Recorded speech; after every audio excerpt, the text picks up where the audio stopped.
Ninamani. My name is Tully Barnett, and it is my absolute pleasure to chair this session. This session today called Technology, Art and Science at Play in the Neganthropocene. I'll begin by acknowledging that we meet on the lands of Indigenous peoples' unceded lands around the world. In particular, I acknowledge the Kaurna people of the Adelaide Plains as the traditional custodians of the lands upon which I live and work, and also acknowledge the Maori people of Aotearoa as the custodians of the lands upon which our fantastic conference is being hosted. So this panel, called Technology, Art and Science at Play in the Neganthropocene, has three speakers who will each speak, and then we will have collective questions at the end of the session. So our three speakers today are Bridie Lonie, David Green and Finn Petrie, and I will now hand over to the first of our presentations. Bridie Lonie is speaking about Anthropocene Aesthetics. Over to you, Bridie. Kia ora. Tēnā koutou katoa, ko Bridie Lonie ahau, kai whakahaere o te kura toi, te matatini ki Otago, Dunedin School of Art, Dunedin.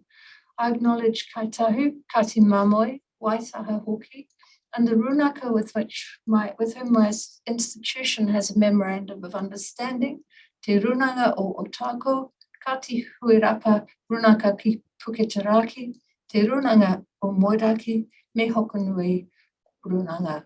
Ka mihi nui ki a koutou. It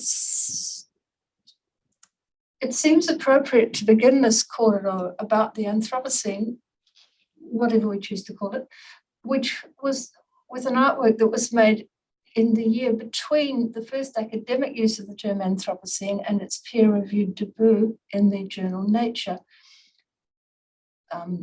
Paul Crewson's Geology of Mankind. I'm going to talk about this work first that you can see on the screen. It's Rachel Rakina, who's a Ngāi artist, made this work, as I say. It was sort of made it up between 1999 and 2002, at a point at which the iwi were debating a hui, where to hold a hui. This is an iwi that is a tribal group that is widely dispersed across the bottom of Te Waiponamu. And their form of communication was primarily by email. Rachel Rakina was teaching in computer art at the Dunedin School of Art at the time and was a mature educator already. And I have to acknowledge that I was her theory supervisor, but I have to acknowledge how much I learned from her during this process. In her thesis, she argued against the position that was at that point contested by the theorist Rangihiroa Pānoho, that the digital was a contemporary but not a traditional form of art, and that might destabilize the durability of traditional art forms.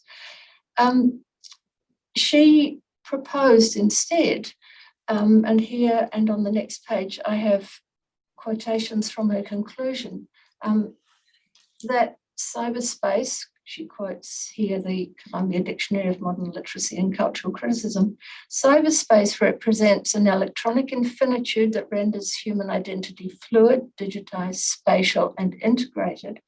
And she argued this in a performative way through records of the email threads, and also through filming and photographing a group of people who were working on building skills in kapahaka and traditional dance forms for competitions, for a body of work that is now, I mean, this was a major period in the creation of a cultural form that is now enormously popular. So we're looking 20 years ago. And she popped the people into a pool, into a plunge pool. And it's interesting that at this particular moment, she's actually filming in the same plunge pool with another body of work. So the piece of work is called Still From, and the work is as an individual and not under the name of Kaitahu. So the question and all of this was done ethically with the consent of the participants whose names are not recorded in the thesis, but whose commentary about as they formed a dialogue is recorded. Oops, I've lost the slide, that's not good. Okay. It's interesting. Okay, so at the final in the final part of her thesis, she argues completely against Panohu that she proposes the term rerehiko as a name for the digital art forms, as a space of negotiation of a space which is liminal, but which occupies a space which is known as pi, the space of engagement. And she proposes rerehiko as a particular space that is indigenized by her project, and in fact by the users of it, by the people. So I place that as a reminder, I suppose, both of where we are, of the relevance of the digital and its appropriation, if you like, its use by a whole lot of people, and then return to the beginning of cybernetics theory with this slightly bizarre, it's for me, it's kind of funny. So what I've got on one side is at the time of the discourse of cybernetics, we also have 6 years later, Raymond Queneau and Boris Vian reviving Alfred Jarry's notion of pataphysics. So the art world is kind of like, the literary art world is interested in systems. Norbert Wiener and, as you know, the cybernetic theorists are developing this interdisciplinary discourse.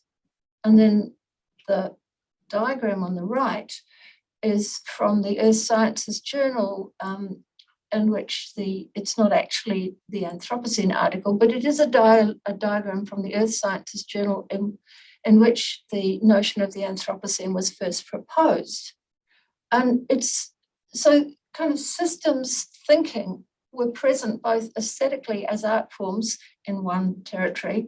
Graphics were used within the sciences in another territory, and they intersect. So we just saw the diagram. Oh, okay. Sorry, this is slipped. Now we go back, forgive me, to the slide I wanted before, which shows you the final paragraph of her thesis. Toi Rerehiko's native medium, these are her words, would utilize digital and electronic technologies. The principles of this form should encompass concepts of continuum, immersion, movement, space, and the meniscus or pi.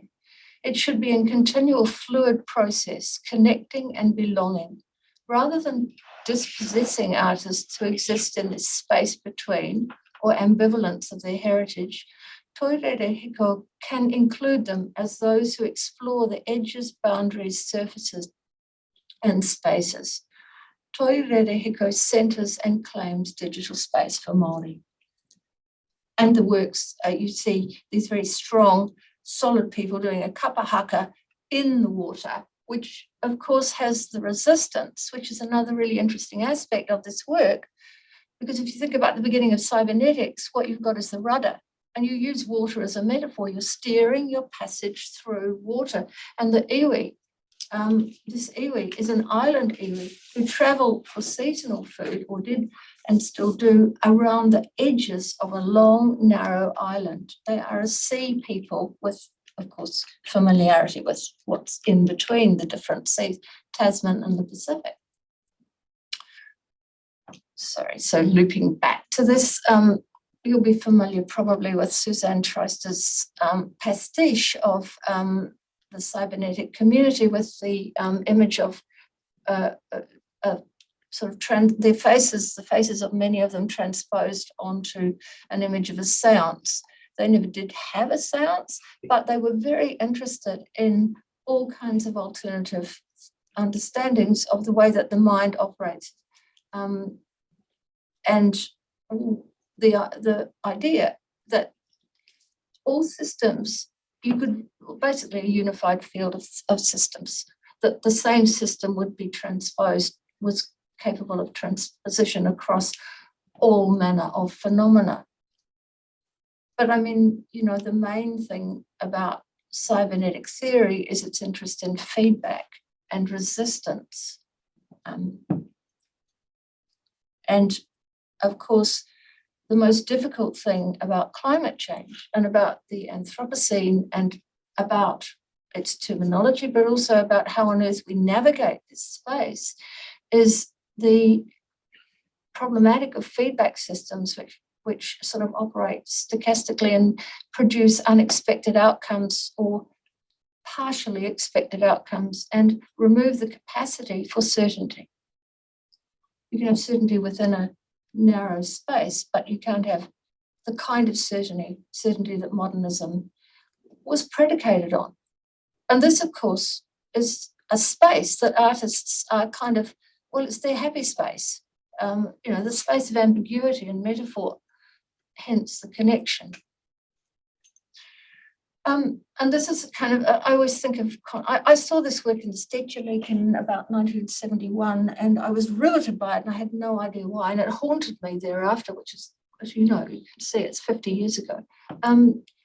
So this is a kind of a closed system that Haka imagines, and Haka, who is conscious of the cybernetic theorists 20 years on, interested in interdisciplinarity, forming conceptual art on the basis of an interdisciplinarity and a rejection of expressionism and a rejection of the kinds of, you know, I think by then slightly nauseating emotional weight of a lot of pictorial imagery, is making this pure object, but of course it's contingent. I mean, it operates according to the climate in the area of display, and that climate transforms wherever it is. So it's a weird hybrid of a Platonic form and something which is entirely dependent upon situation, something which intrigued Haka. But Haka, of course, moves to political, he moves very quickly from this pristine space into a contestatory politics. Conceptual art remains really significant for contemporary art. And here we have Martha Rossler, again, is tired of the nausea of the description of I mean, I think of this in terms of it's a pastiche of the drunken artist, such a common trope. So all of these people in the Bowery are described, as she says, in two inadequate descriptive systems. And here we have the words you might use, some humorous, some, you know, you kind of have the semantics of expressivity reduced to the typographic form. And similarly, you have the documentary photograph. And you have to read between these two to get the picture, if you like. Right. I'm going to talk quickly about a pair of artists, Helen Mayer Harrison and Newton Harrison, who were working with Haka for a while, working with conceptual art, and quickly began to work in systems, looking at feedback loops. This is about, this work is beautiful, but it's some algal water that's stained with algae and the intervention of brine shrimps who slowly clean up the water, so the ponds move from pink to pristine water as the brine shrimps are active.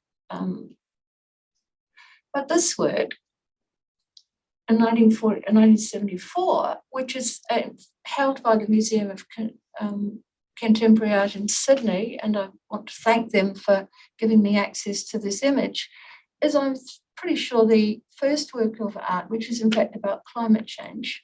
It's called San Diego at the Center of the World, and on the left-hand side, it describes in the form of a theorem the possibility of a nuclear winter. On the right-hand side, and you've got some of the text here, it describes quite responsibly on both sides the possibility of global warming, and underneath you have it's a theorem. You have a careful analysis that you've got two competing positions. You've got on each side, you've got two sets of propositions and two sets of measurements, all full of X's. And you're in a god awful space because you think something might happen and you don't know what it is, but you know that either way, something is going to happen. And he argues, so at the bottom, he says,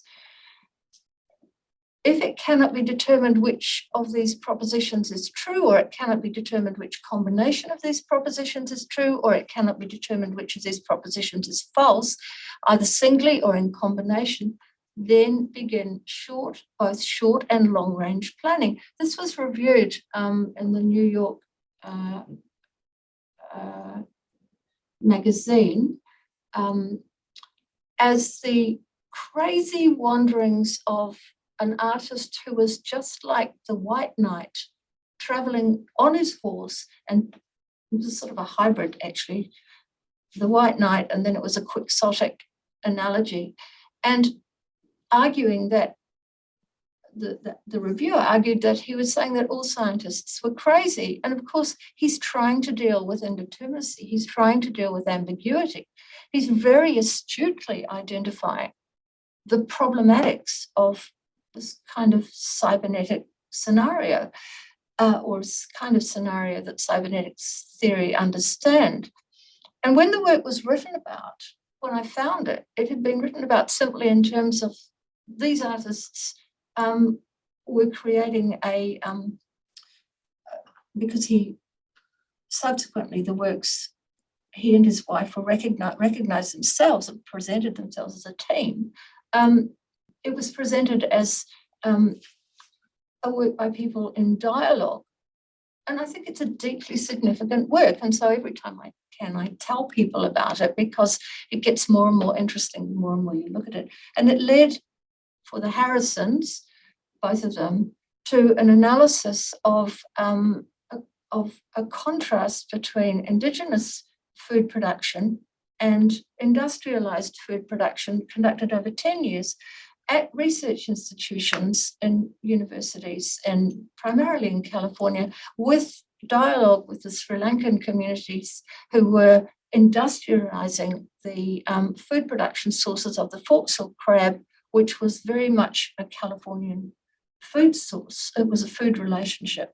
And at the end of this project is about a kind of a fear of geoengineering, but it ends, the whole project, which is an extraordinary 380 feet piece, ends with the suggestion that, it ends with the question, and when the waters rise, because by that time they've plumped for the sea level rise and global warming, will you feed me? Who will feed me? Will you feed me? It's a phenomenally interesting work, and they went on to be employed by lots of governments to visualize, to scope, understanding huge areas of the planet as single systems. But they never got into art since 1900 because they were not seen as echt artists, I think. They were seen as too messy and involved in the contingencies of politics and everyday life. And I'm a bit short of time, so I've just got a few artworks which are produced in different ways to look. So this work by, so I've leapt 20 years because there is this hiatus. People don't talk about anthropogenic change, or they are distracted in all sorts of ways until the production of the very useful term Anthropocene, which refocuses people's concern with ecological issues, understanding of what ecology means, really, and its relevance. And also, it becomes so politicized that what was once something that was understood as significant across all parts of, for example, the American public, suddenly becomes something that Democrats are interested in, Republicans aren't, for example. This is and a lot of people in this country travel to Antarctica, which of course at that point is the, it's the sort of, I think Anne Noble called it the unconscious of the Anthropocene. So they're deep core samples. Amy Borkin's sequestering. So here we have that wonderful cube, again, so contingent. And look, I mean, there it is, 300 something or others of carbon emissions have been purchased by Amy Borkin or her community and taken out of the trading scheme and then become a public park. So this putative, impossible scenario of emissions or pure air, if you like, retaining a platonic form, creating a platonic solid. I mean, it's impossible. This kind of paradoxical situation is most intriguing. It's like pataphysics, but it's deeply political. And some entertaining ways in that, again, in that period of the first decade, and I know I've got 3 more minutes if I go to 25 minutes, of aestheticizing and perhaps adding pathos to the acidification of the oceans and building a mechanism that will make things clear to people, art science projects, kind of the weirdnesses of discovering that the bottom of the ice cap has got, the bottom of the ice cap has got these platelets that can heat up much more quickly and speed up the melting of the base of the sea ice. So you've got complexity and feedback systems. This begins to really intrigue artists. And Madison Kelly, another Ngāi Tahu artist from here, a simulation of parasitic action in the ocean, made as an art science project, considering considering this on a sort of imaging time sequences to make visible and make intelligible things that are very hard to grasp, that are unpredictable. So modeling a system that will play with image predictions. Another art science work about the way that in this particular ocean area, the deep sea exploration for drilling for oil sends these booms that you see in those far circles are what are intensely damaging to sea life, particularly whales, migratory mammals and fish that are in this ocean. And I think that's me. Yep, that's me. Oops, one more slide. Angela Tiatia holding on, a Pacifica artist holding on to her ocean, to her land, which is covered under ocean, in that notion of this time of useful consciousness, which is the time between the time your kayak overturns and the amount of air you have until you drown. So you pace yourself and say, we act now, we be in the present. Kia ora. Thank you very much. What a rich presentation full of Just, yeah, amazing and beautiful imagery. Can't wait to talk about that in question time. Our next speaker in this session, though, is David Green, an artist who lectures in electronic arts at the Dunedin School of Art and is a PhD candidate at the University of Otago and a practicing artist, who is going to talk to us now about fragility and responsiveness and Bruno's thin skin. Over to you, David. Thanks. Tena koto ko David Green tohoko ikua. Let's start sharing. Are we sharing? Yes. The Digital Humanities are it's not moving. Click once into it, and then you'll be able to move.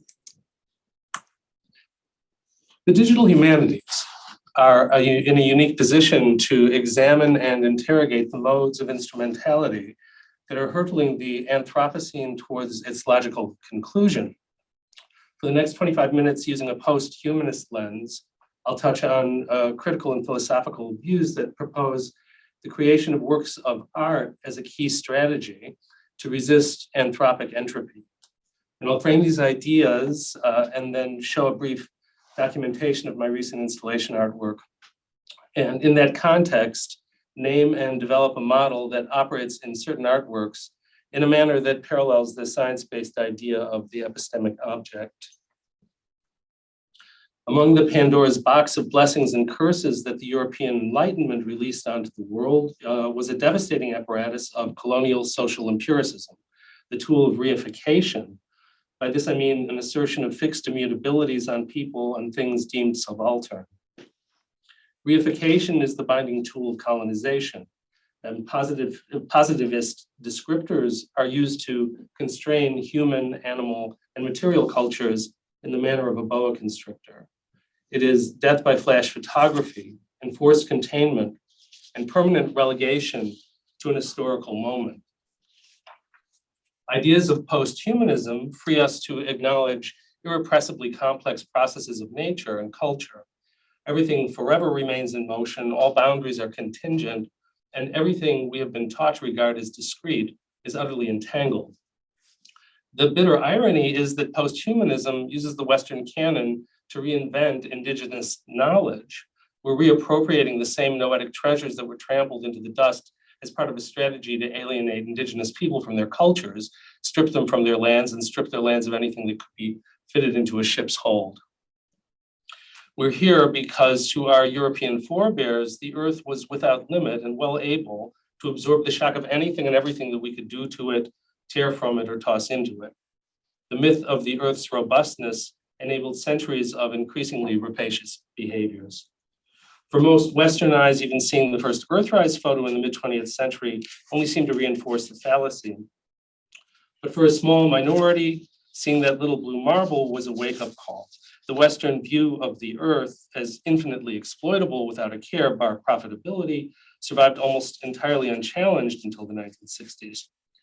Corporate optimism still continues to thrive even now as the symptoms of global warming accrue day by day. Outside of the small gains made from a few weeks of synchronic global lockdowns due to COVID-19 last year, we continue to witness endless political vicissitudes and nebulous climate pacts offering no concrete signs of significant change. Part of the problem is that relative to our bodies, the Earth appears to be so inconceivably large that our individual actions feel insignificant. Without new models that co-evolve with our technologically extended thinking, we're helpless in the face of the old terrestrial narrative. In 1998, paleogeologist Ashley M. Gale attempted to reframe the scale of the Earth when she urgently called for a transdisciplinary assessment of human impact on the systems of rock, water, ice, and life. Having measured contemporary data against the geological record, she calculated that global warming could quickly set off dramatic changes. In her talk to the Geological Society of America, Gale flagged increases in critical measures reflecting current levels of human impact in the biosphere. She designated the thin margin above the Earth's bedrock, where every form of life is found, as the critical zone.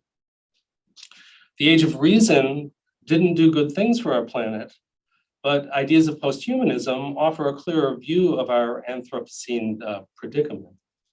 For example, Bruno Latour, a philosopher and anthropologist who has written prolifically about the politics of nature and culture, has in recent years promoted Gale's model with the hope of resetting the way people conceptualize the biosphere.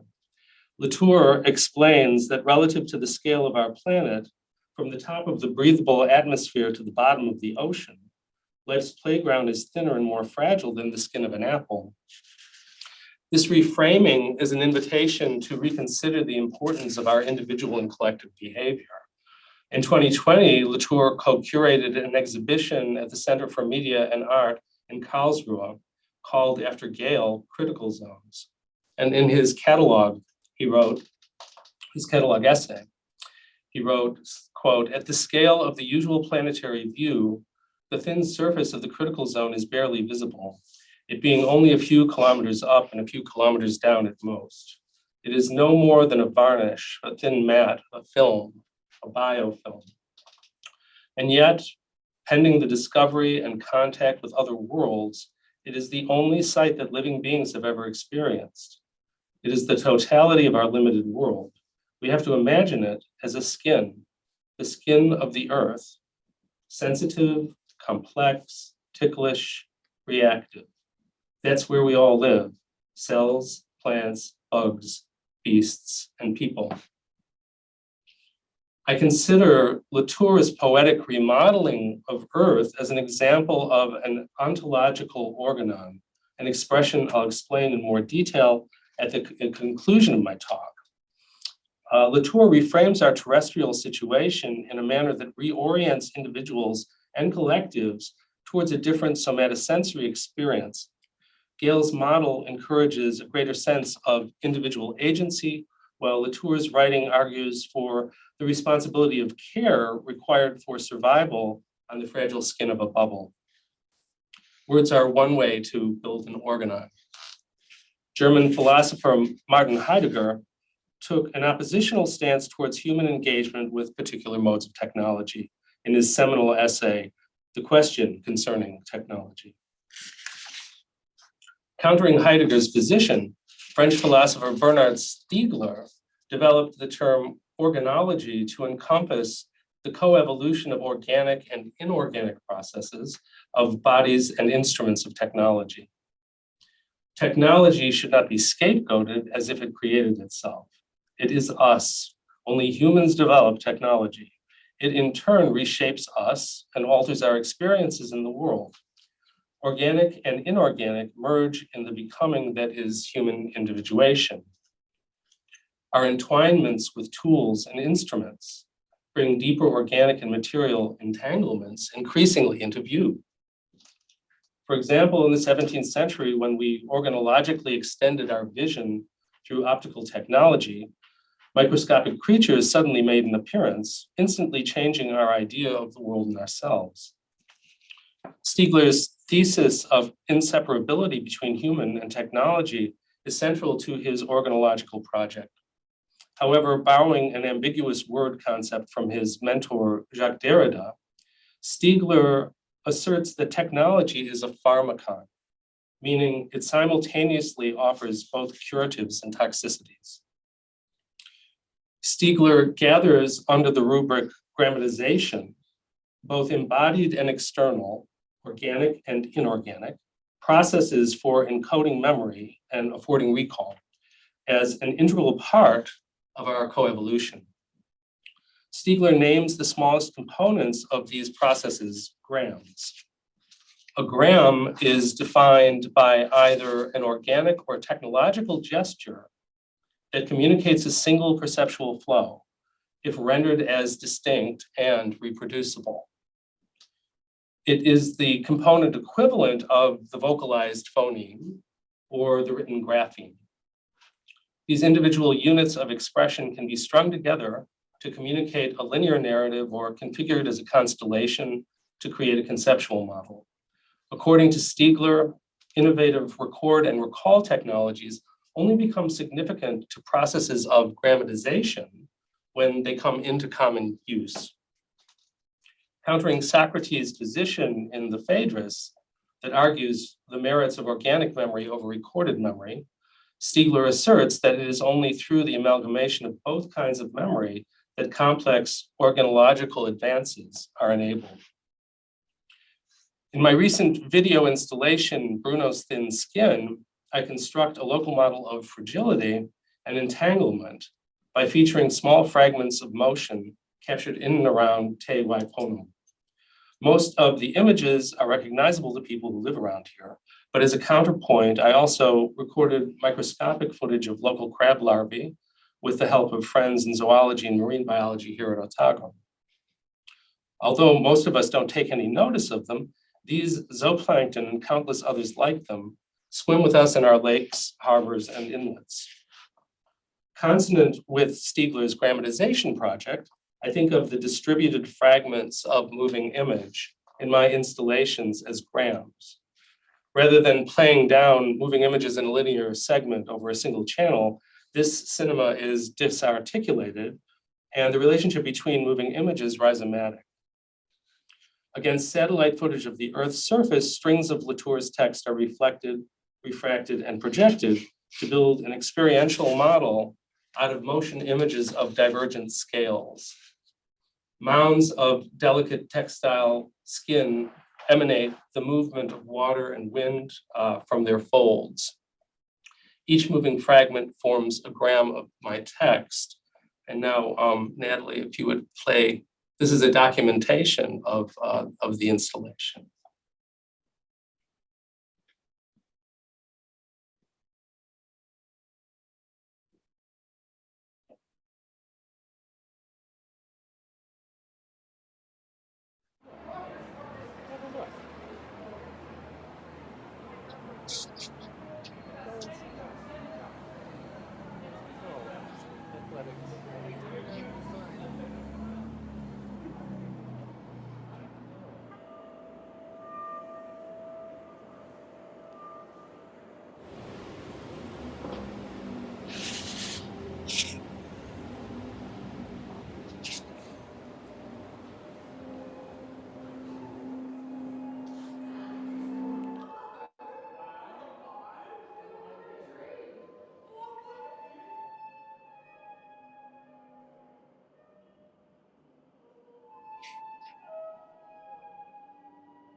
Thanks, Natalie. Now I share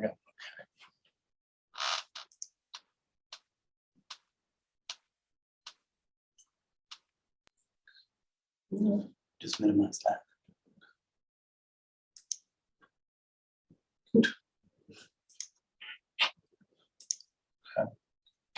Thank you, Neil. Pushing back against the proposition of the Anthropocene, Stiegler coined a term, Neganthropocene. Stiegler's lexical reworking of the, sorry, I've got to go.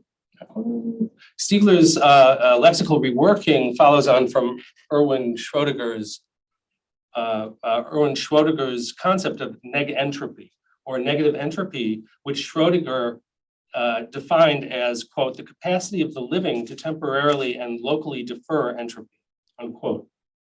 A prime example of negentropy is a photosynthesizing plant. Stiegler takes the position that our co-evolution with tools is a pharmacon that can accelerate entropy, but can also encourage negentropy or neganthropy.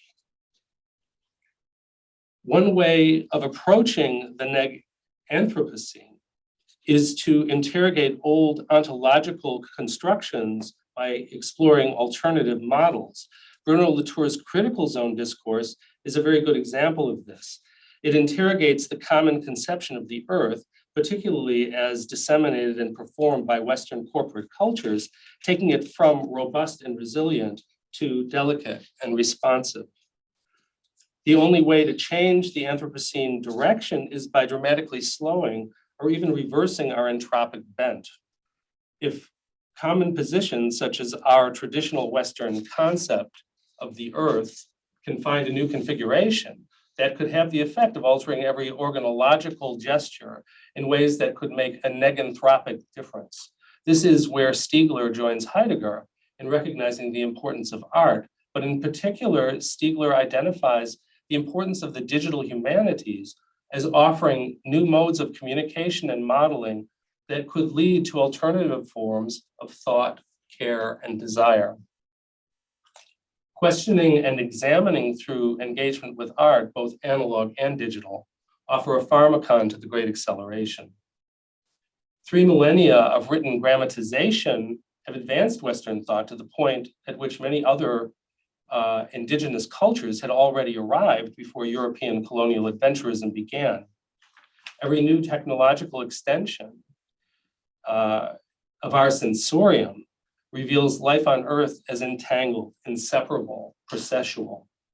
Nothing fixes in time or space. Posthumanism teaches us that humans cannot and do not operate in the world as detached or discrete entities. Unlike Stiegler, Heidegger maintains a uniformly dark view of the way industrial technologies have transformed being in the world. However, quoting poet Friedrich Holderlin, Heidegger noted that the only counter to technology was something closely akin to it and yet fundamentally different. He saw the examination and questioning associated with the fine arts as the only way to save us from technology's rule. Stiegler echoes this idea, but with the caveat of the pharmacon. Examination and inquiry have remained central to contemporary art's role as cultural critic. Collectively and with care, both the analog and the digital humanities have an important role to play if there's to be neganthropic movement towards a Neganthropocene. There are certainly advantages to accepting technology as integral to being human. If we fully integrated our inorganic extensions, then perhaps we could respond to our biosphere with the same value and urgency as we accord things we can directly feel, hear, taste, or smell organically. However, if one detaches and abstracts technology as oppositional or even alien, then it is easier to ignore what is not experienced through our immediate bodily senses. In this way, we can regard our fragile entanglements as revealed through technology as not really being there at all. And our relationship with technology is directly reflected in our day-to-day behavior in the world. I'm going to, having been given the signal, I'm going to have to tie this up without having tied it up too much, but let me get to the end. What I want to talk about is certain artworks that can operate in a similar way to what scientists call epistemic objects. And rather than thinking tools, I would describe them as experiential organs. These works of art open up new perspectives and challenges and challenge held positions, acting as processual prompts to open up one's experience. And Bridie's presented a number of these artworks, including the Haka piece. And Finn will in a minute present his own work, which I think is a good example of this idea. And I think a good word to apply to artwork as an ontological model is organon, which is the Greek word for an organ, instrument, or tool. So I propose the expression organological organon to describe continuously unfolding works of art that bring the viewer to new experiential positions, spontaneously setting off in them a cascade of creative and critical insights. And artworks can act as ontological organons for reimagining and repositioning ourselves in the world. Digital tools and systems enable novel forms of examining models, organs for opening up new questions about how we are situated in the world and offering us other possibilities for how we might become. Again. Thank you. What a fantastic contribution. And again, really, really excited about picking all of these things up in our discussion. But before we get there, we have our third and final speaker in this session, who is Finn Petrie, an interdisciplinary artist with an honours degree in computer science and mathematics, currently undertaking a Masters of Visual Arts and a practicing artist as well. And Finn's talk is Houses for Plants by Plants. Over to Finn. Cool, thank you, Tully. Tēnā koutou katoa. So the project I'll be talking about today aims to make with plants by the use of technology. In this way, I intend to bring about a communication with plants. My MBA research has seen a lot of experimentation to this end, and I've been creating systems that I hope will bring forth the agency and being of those plants involved. The systems I've been developing use computational methods as well as DIY measuring devices, and I intend to make use of the complex dynamics of climate and ecological flux within Ōtepoti. Thinking through what is and is not speaking within the works, I engage Barrad's theory of agential realism and Ide's post-phenomenology. I am also concerned with what may be a responsible use of technology, and to this end use both Barrad, who was concerned with how technological practices produce knowledge, and Haraway, who calls for a need to reappropriate the role and narratives of technology. I'm not going to pretend to have answers to such a question, but I will reflect on the material histories of the technologies and algorithms I am using. So as Tully outlined, my background is interdisciplinary, but I want to go a bit deeper into this to contextualize the angle from which I'm coming. So my honours dissertation focused on computer graphics, with particular emphasis on the simulation of light in real time. And so that is the maths and algorithms behind the middle and right images. I've also done research into computer vision, focusing on ways to make archaeological analysis less invasive. I've been a practicing musician for some time too. In 2018, I released an album with my band. And within this practice, I've made forays into sound art, which has included performances with non-humans, including plants, rocks, and objects. So the main question behind my project asks, how might a plant make a house for other plants, and what might such a house even look like? This image here shows the first results from this inquiry, where I've 3D printed in clay a computer scanned junction of branches or a place where epiphytes live. Epiphytes are those botanical home builders that nest with and on other plants. Before we discuss this, however, I want to go through some of the post-human theory I'm engaging, as well as a small discussion on other art practitioners in this domain, and I'll circumscribe early works of mine that led here. So I'm drawing on Karen Barrad's agential realism to think through the agencies involved in my works. Agential realism considers how agency emerges from interaction, which considers agency as a product of forces. As a quantum physicist, Barrad pays attention to practices within technoscience and the apparatuses that are used in such practices to shape and understand the world. Drawing on Niels Bohr's philosophy physics and his epistemological notion of complementarity, that observed phenomena are mutually exclusive to one another through the apparatuses that are used to observe them. Barrad ontologically extends this notion, where apparatuses now include any practices that work in defining the world. In this way, agential realism is not only useful for thinking about agency, but also in understanding especially complex agency of technologies, the role they have in defining the world, society, and culture, and how the bodies of such technologies or apparatuses extend beyond their visible borders. Don Idey's post-phenomenology is also particularly useful in understanding technoscience, its relation to us and the world, as well as interpretive practices around data and scientific visualism. Idey's theory focuses on the phenomenology of scientific instruments, what they sense, and hence what they bring to our experience and systems of knowledge through their embodiment. His theory touches on how scientific practices are not only empirical, but hermeneutic, that is, interpretive. The interpretive practices involved in modern science through the imaging of what cannot be seen, and the choices made in how such invisible worlds are imaged. So on the right here is an example of my own scientific visualization. It's an image of photosynthesis measurements in a plant. And the photosynthesis is only visible to me, and by extension all of you, via my use of this device. And we'll talk more about this device soon. I'm engaging Donna Haraway and Karen Barrad to think through what a responsible use of technology might be and what such a question even means. In her Cyborg Manifesto, Haraway thinks of responsibility as an understanding of two parallel narratives. From one view, technology is about power and a final grid of control on the world.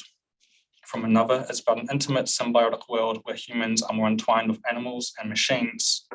She insists we must learn to keep both of these in mind while we work with technology. She emphasizes the importance of reappropriating and repurposing the narratives of technoscience, and she outlines that although technology is an orphaned offspring of a patriarchal figure, orphaned offspring are often disobedient. For Barrad, responsible use of technology means considering how its use interacts with the world's becoming, and is importantly a post-human responsibility. That is, responsibility cannot be restricted to human-human encounters when the very boundaries and constitution of the human are continually being reconfigured through technoscientific practices, and our role in these and other reconfigurings is precisely what we have to face. As my project aims to work with non-humans through technology, both of these views are very relevant. Within Haraway's Cyborg Manifesto, I am especially interested in her idea of a biont. She defines it as an organism whose liveliness has been integrated into capitalism through technology, and hence the organism becomes a means of production. The sort of silly and playful goat spider web image in the background here is a link to a late 2000s venture capitalist experiment. This saw spider genes added to a goat's so that their milk contained spider silk, a material 5 times stronger than steel, a holy grail of material science which intended to make goats factories for military armor. In Haraway's Cthulhucene, she speculatively answers her biont with her symbiont. This is an organism that has been complexly entangled with a human carer via technology. And she gives the example of mapping the DNA of a butterfly into a human's genome. Of course, solutions need not be so extreme. Like Barad's agential realism, Haraway's Cthulhucene is imaged by a post-humanist notion of agency. Entanglement of everything is what makes the world, hence agency is born out of this entanglement. I am to make with and for plants as opposed to making about. Haraway critiques the idea of autopoiesis in systems theory, systems that make themselves. In its place, Haraway suggests sympoiesis, systems that make with other systems to bring forth into the world. I want to emphasize this idea and to keep it in mind. It's an idea that is really running throughout my works. It's often in technological art practices that intend to work with plants to create. Bioelectrical measurements are used, as well as biosonification. Plant electrophysiology is a scientific study of how plants use electricity to navigate and regulate their world, similar to how animals use electricity in their nervous systems. Biosonification turns these measurements into sound, often with an artistic or aesthetic reworking of the information. In this space, Oti-Poti-based artists Miranda Bellamy and Amanda Futeau use biosonification as a site of relationality to listen to urban and othered plants. Chicago-based artist Lindsay French uses it as a means to embed plant communication in human technologies. Her work concept plants transferred the vibrations of a tree via the internet to a shelf where an indoor plant was placed so it could feel the distant body of the other tree. Before I talk about my own works, I want to outline the history of plant intelligence within Western science, which has had difficulty accepting a vegetal intelligence. In the 1920s, Indian scientist Jagadish Chandra Bose proposed that plants were conscious, observing that they use electricity in a similar way to how animals use it in their nervous systems and brains. He was ultimately ostracized from the Royal Society. In the 1970s, pseudoscientific claims from the book The Secret Life of Plants resulted in mass defunding of plant electrophysiology by grant bodies. I'm not saying that these claims weren't damaging to the liveliness and being of plants themselves, though I doubt this defunding was out of a concern for plants, but rather more the interaction between a heavily institutionalized science's fears of panpsychism and anthropomorphism. Only recently has plant electrophysiology regained traction. Many of Bose's original claims have been confirmed, as well as empirical examples of plants having memory, the use of acoustics in communication, and they're having swarm intelligence, a kind of emergent cognition found in mass groups, such as ant colonies and human crowds. With this all in mind, initially I focused on how to build an electrophysiological measuring device. I looked at a lot of circuits, which I didn't quite understand. I've never done electronics until this year, until I found this nice simplified sketch of the makeup of such a device from a scientific publication in the 1970s, non-random bioelectrical signals. Ultimately, I was able to make a circuit on a prototype breadboard as imaged here on the right. So my work, Interactive Film for Plants, was the outcome of a set of inquiries using plant electrical signals. A piece of these signals were read to control the image on screen. This image is a point cloud. Point clouds are exactly what they sound like, a cloud of points. They're a common model of the world in computer vision. Computer vision itself being a very entangled side that includes the vision of warfare drones and surveillance capitalism. I was initially interested in using point clouds as a way to talk about the connectivity of things, as well as interpretive imaging practices in science. I also wanted to allow a plant a way to control its own image. The final work I'm showing here was still really an experiment, and so the specific plants involved and their significance were hardly thought through. The peace lily was chosen because it was a close companion species, one that sits on my desk at home. In the work, I measured the signals from the peace lily, which controlled the movement of this point cloud extracted from an almost alive rock face within Ross Creek here in Dunedin.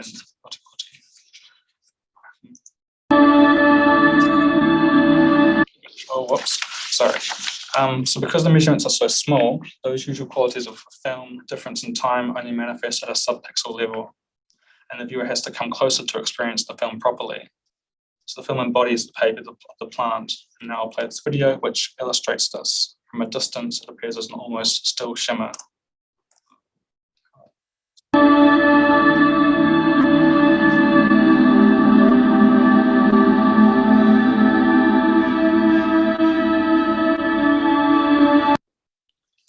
Zoom represented that to some factual extent. The music used as a cello piece I wrote. And though I had not considered why I'd chosen cello, I've recently been alerted to studies in neuroscience on the human and non-human emotional response to instruments. Even chickens will get goosebumps from cello. I also want to add that because my measuring device is made on a prototype breadboard, it's subject to more electrical noise than usual. The noise to signal ratio of plant electricity is very small, so actual studies have rigorous constraints. A Faraday cage to prevent electrical interference and zero contact with the concerned plant. This is all to say that what I measured and what most biosonifiers measure in general is an emergent agency, a sort of pull and throw between the technologies and the plant's signals. So a second measuring instrument, as you saw earlier, that I made was a chlorophyll fluorometer. This is used to measure photosynthesis non-invasively. As a small outline, plants re-emit some of the light they absorb at higher wavelengths, and the amount of that light is related to how much they're using during photosynthesis. If they're not using any and are effectively asleep, then they will fluoresce more, otherwise they'll fluoresce less. There's a trade-off between the two. For this instrument, I pulled apart a webcam and placed a red pass optical filter inside it. You can see by the graph that the filter has a peak response around 680 nanometers, which is approximately the wavelength that the fluorescence of plants begins. And this image here shows an experiment I did using the device. I dark adapted part of a leaf as I put it to sleep, and then measured the fluorescence. The red banding area is fluorescence exactly over the part I put to sleep. As I said, plants do not photosynthesize when they're asleep, so fluoresce more. Concluding these channels of experimentation and returning to the plant houses I showed earlier, my project has become a public intervention of sorts, similar to works like of artists such as Jeremy Jinko and Mark Dion. So Jeremy Jinko's works often take the form of public intervention that engage technoscience methods. Of particular grace, I find, she studied widely in the sciences. In her 1999 project, One Trees, she incorporated plants and their ability to materially communicate through their biological processes.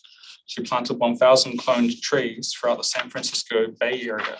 It was a technoscientific experiment which speculated on the kind of socio-cultural inequalities that would manifest in trees that were genetically identical but grown in different locations. And this is Mark Dion's work, Newcomb vivarium. This features a fallen western hemlock tree, and its ecologies were relocated to a glass house in 2006. These ecologies are kept alive via technology, effectively becoming the system's life support.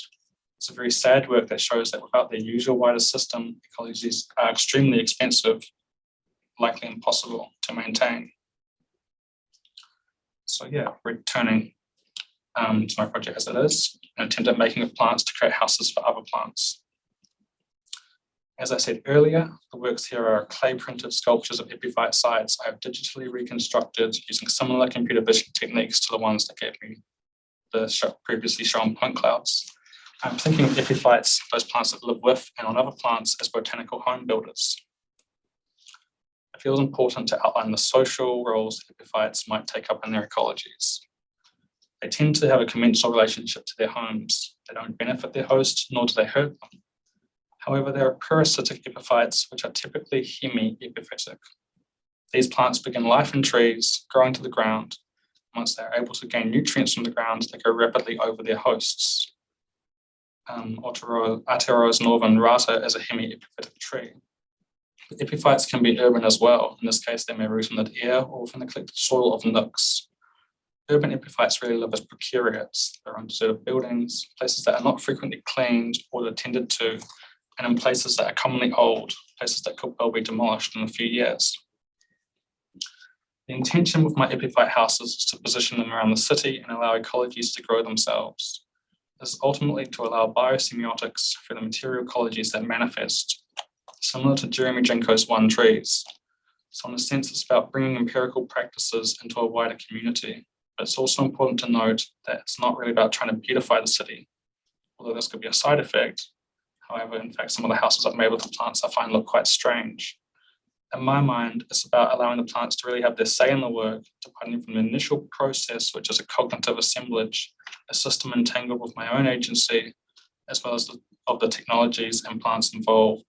It's about allowing systems to come forth and stopping the relentless cleaning of uninhabited sites within cities, and allowing those plants that do grow in these places an opportunity to both live and to speak to us in a material way. There's a social significance to urban plants, one extremely important in our current context of the Anthropocene.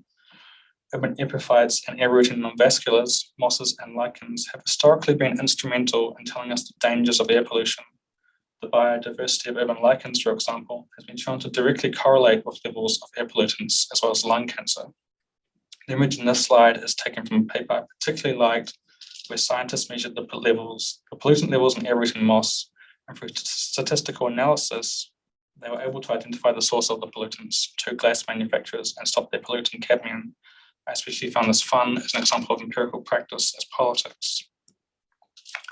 The process of making the plant homes uses the measuring devices I've made. I've been developing a program which takes as input a plant signal and or photosynthesis rate, and then uses a sort of quasi-mathematical model I've developed to shape their houses.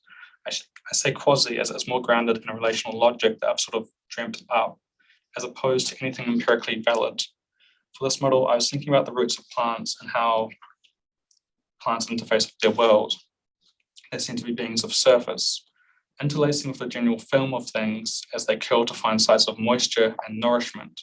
Perhaps they speak in curvature.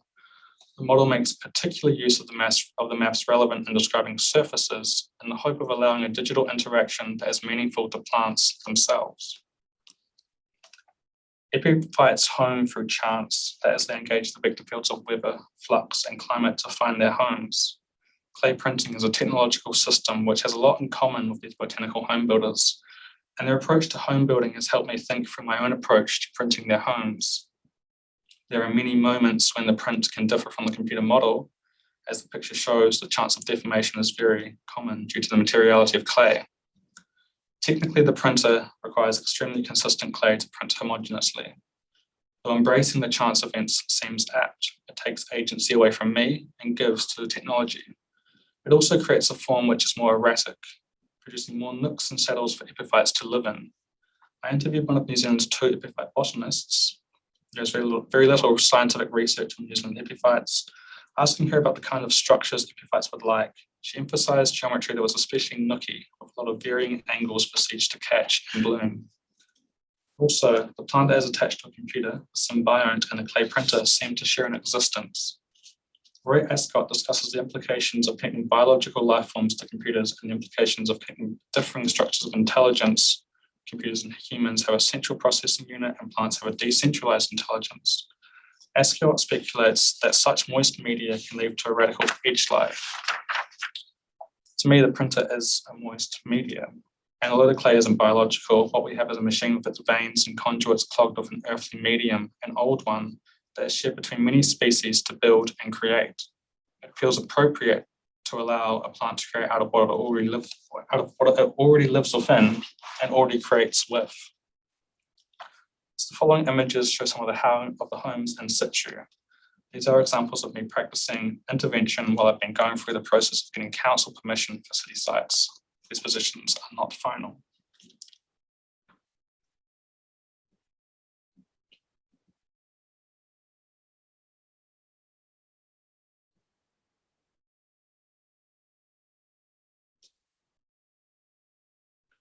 The next 2 images show growth on the homes after a month, where I introduced moss spores. You can see small bits of germination, as well as rhizoids, which are premature roots that moss use to attach to substrate.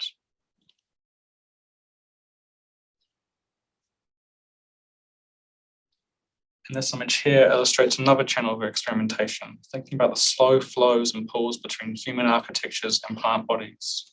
Here, there are architectural models blended with the plant models. It's actually in the process of blending the 2 using surface reconstruction algorithms that these unprintable growth forms emerge, perhaps a sort of digital fungi.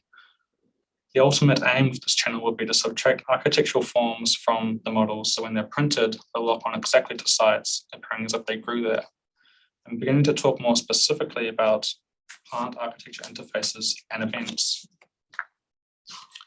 So lichen, extremely slow growing symbiotic assemblage, I feel in some way capture the ongoingness as well as the epiphytic relationality of the project. So I want to conclude with this set of images taken from my own lichen studies in Otago University's botany lab, as I learned to scientifically identify them for the project. The left and middle images are lichen spores magnified 400 times. These are necessary to examine when you're identifying what are called crustose lichens, which embed themselves into surfaces. So they have an epiphytic relation where they're actually within and hence very much a part of trees. And the right image here is a beautiful fructose lichen named Claudia retipora, literally meaning network of pores. It's a lichen native to New Zealand, Australia, and New Caledonia that weaves these lattices in its becoming. To me, it's a sort of mathematically inventive architect to keep in mind and listen to. Thank you.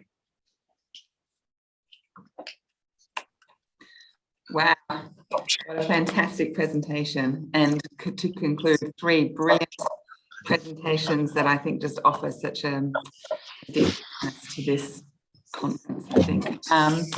We have now 19 minutes for a session. Feel free to put your questions in the chat. If you would like to answer it, if you would like to ask your question in verbally, we can unmute you to ask your question. While you are thinking about your questions, I will get started because there's a lot of great synergy between those 3 papers, of course, and a lot of things to talk about. So in the first instance, I'm thinking about skins and scales, immersion and plantation, systems, intersections, feedback and resistance, roots and rhizoids and interfaces, and I'm just getting all super excited. But in the first instance, perhaps thinking about Matt Gold's wonderful keynote this morning, where he talking about a focus on slowness to emerge values such as the reciprocal, the respectful, the restorative, the relational.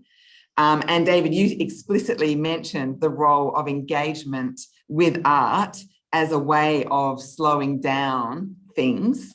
So I wondered if each of you might want to talk about how those values of reciprocal, respectful, restorative, and relational emerge from the research that you presented in your paper. Does somebody want to start? I will. Oh, you will. No.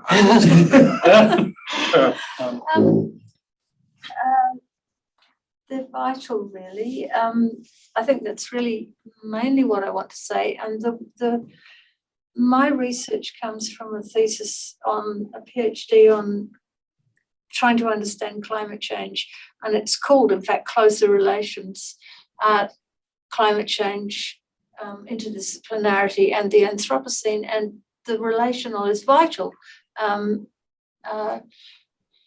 epistemologically. I mean, it is because knowing the Anthropocene absolutely involves knowing relations between categories and relations between categories that cease to be categories as soon as those relationships in fact occur, which is the kind of thing David was talking about.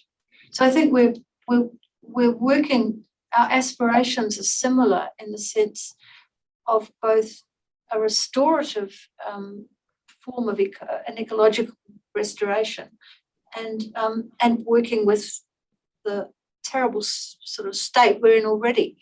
So you have to relate the impossibly difficult and, to whatever we can. Slowly. Yeah. So, It's slow. yeah, I agree with what Bridie said. Can you reiterate the question?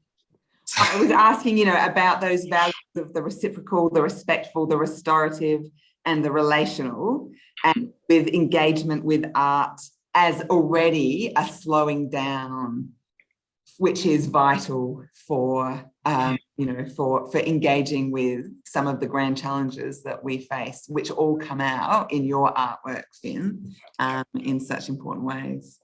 Yeah, so slowness is definitely very important.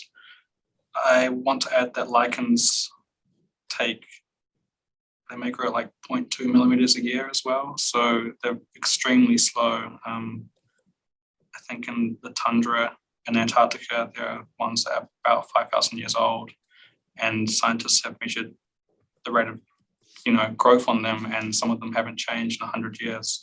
So getting relationally on those time domains is very important here in my work and in my research. Yeah. Thanks.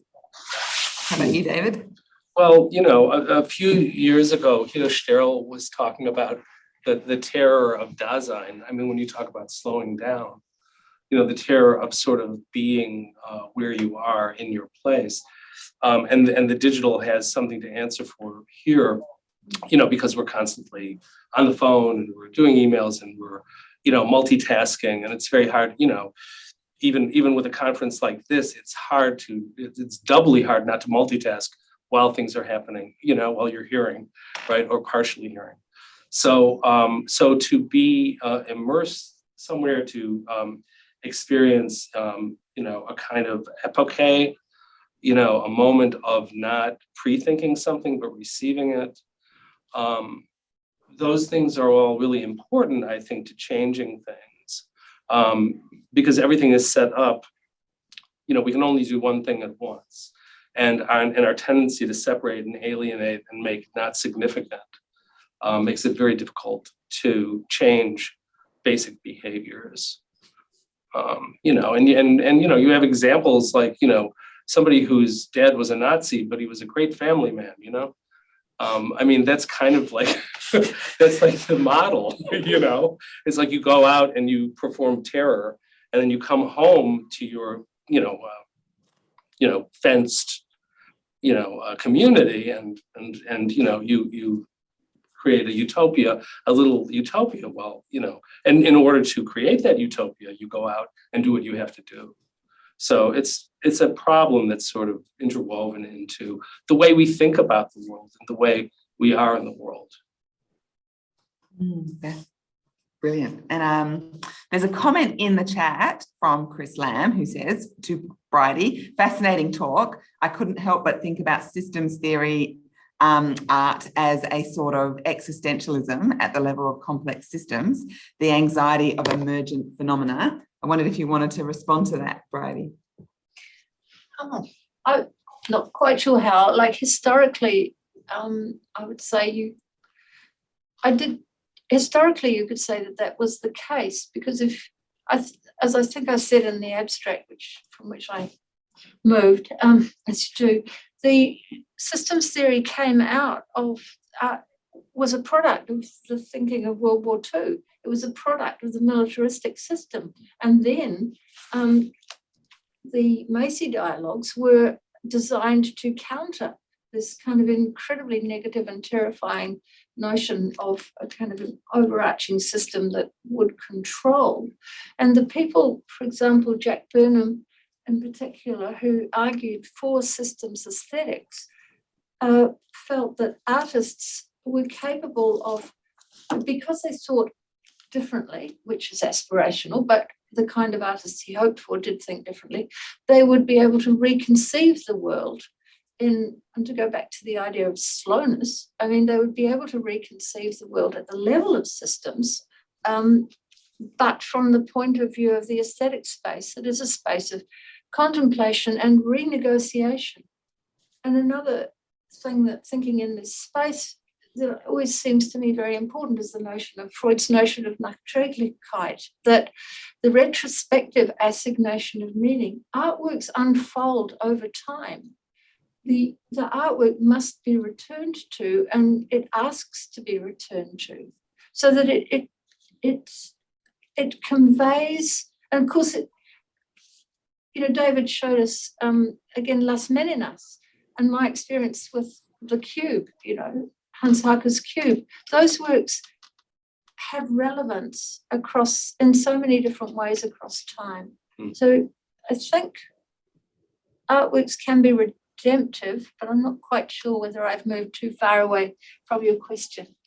The question. Well, no, you've just emerged a bunch of new questions. I'm thinking about maybe what is the specificity of, or the special capacity of, visual artwork and immersive visual artwork and digital visual artwork to engage with these questions about the Anthropocene and what we need to do in order to act now, to make decisive change, compared to narrative works that deal with climate change and maybe theatrical. One of the conundrums that I'm working around in my head at the moment is, do narratives of climate change give us a resolution in the experience of that artwork? Because, you know, theatre and novels have beginning, middle and end.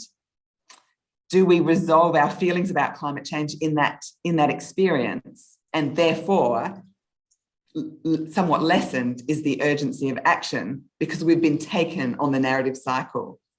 Whereas maybe visual art and immersive visual art doesn't have that resolution, doesn't wrap things up nicely for us in that moment, and therefore is an instigator perhaps of more, maybe we stay with the trouble more, to quote Haraway, with the visual than we do with the narrative.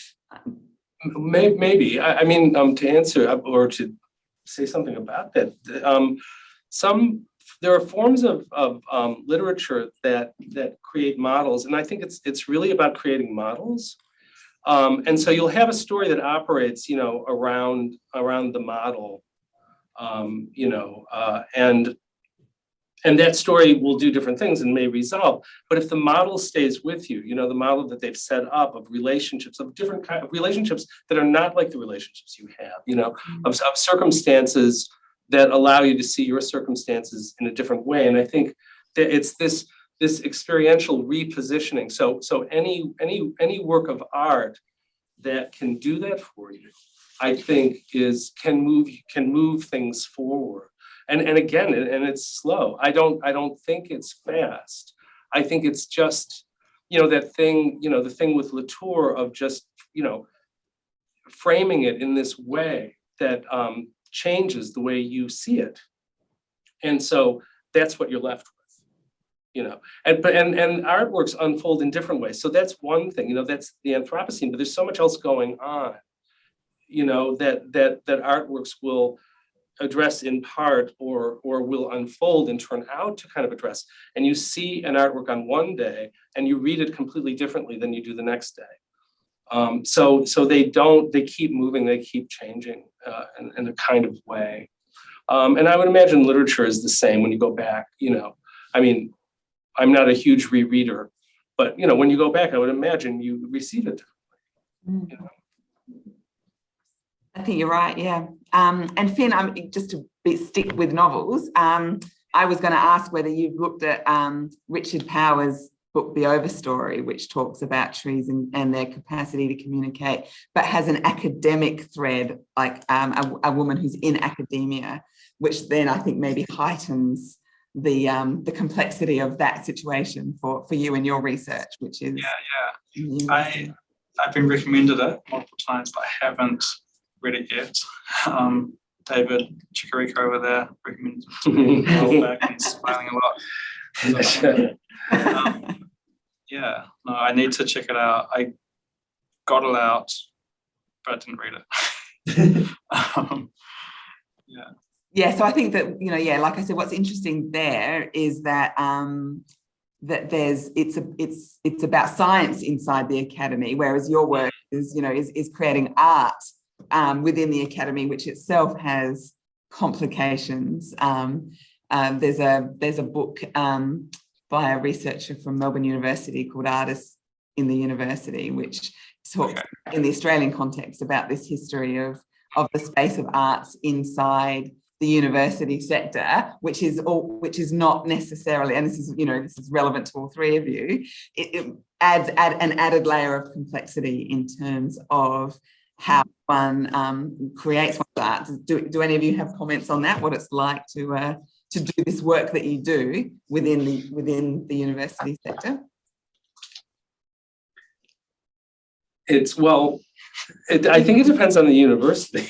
I know at Otago, I'm doing a PhD with creative component, but there isn't a huge support system for that. So you're kind of like on a rogue mission a little bit. And so there are people in all different departments who are on these rogue missions, but we aren't given information about each other. We aren't, there's no external organization. So you do kind of feel like you're on your own when you're doing it. I have to say, at least I do.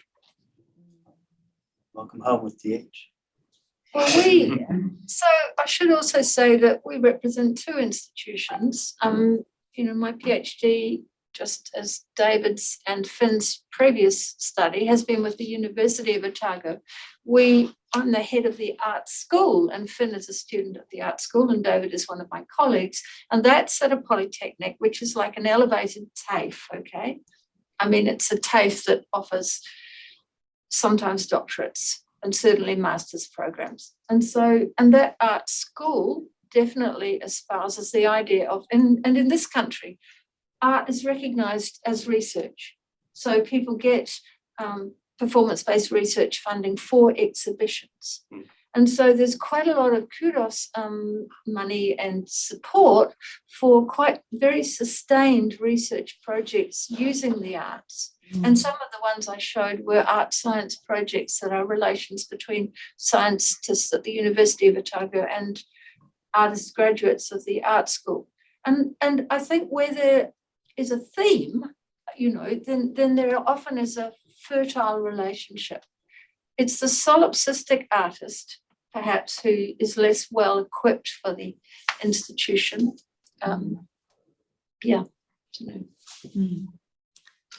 Not all artists are solipsistic. And some solipsistic artists are brilliant, just to say. Just wondering if there are any other questions from the audience. Well, I guess my final question is where you're going next with this research. So particularly, I'm going to ask Finn where that's going next. Do you mean in terms of academic study or just in terms of my project as it is? In terms of the project. In terms of the project. Yeah, so today I got confirmation from the council to put the plants around the place. Subsequent, it's taken me like 5 months to work through the paper process of that. I kind of want to make the interaction between the plants and the digital a bit more consistent in my mind. So I'm going to play around with the mathematical model there a bit, and I am trying to. The screen's not showing, is it? But yeah, if you just picture in your head that tree that was sort of intersecting with an architectural model, yeah, I'm trying to get it so it correctly matches reality in terms of the measurements. So when you print it, it would latch on to the sites and it would seem like this strange kind of becoming just hanging around in buildings and would really perhaps mess with people's heads a bit. So that's my direction. I'm looking forward to seeing more about that in the future. How about you, David? One thing that you just said there about being alone in the university. What the video that you showed us was certainly full of people. Right. Yeah. Well, for me, I mean, my project is really using cinematic elements to create models. So disarticulating cinema and creating these hopefully ontological organons, right? These spaces that you can go inside of and sort of see something from multiple perspectives, see it in a different way, kind of process it in a different way. So, but not in a way that you would do if you were sort of a filmmaker where you're controlling every frame, you're controlling every moment, when the moments happen, all the rest of it. This is something where the viewer becomes a filmmaker and goes through and collects these pieces of evidence, and then can start to play with ideas about whatever this particular thing is that I'm modeling. So it's really working more in that direction, and then finding theoretical, models that work for me and help me kind of describe it, think about it, and be able to express that to other people. Great. And how about you, Bridie? Do you have any final thoughts there? No, I'm going to tuck myself away next year and write a little book, I think. So Right. I'm just looking forward to that. Wonderful. Wonderful. Well, this has been a fantastic panel. Time to draw it to a close. But one of the many brilliant things about DHA2021 has been the strong presence of the creative arts, and it's added some real depth, I think, to our discussions here. So thank you to the three of you. That's to Bridie Lonie, David Green, and Finn Petrie for your fantastic contributions to this panel, and we look forward to seeing more of your work in the coming months and years. Thanks. Thank you. Thank you, Tully. Tully. Thank you, everyone, all the listeners. Yeah.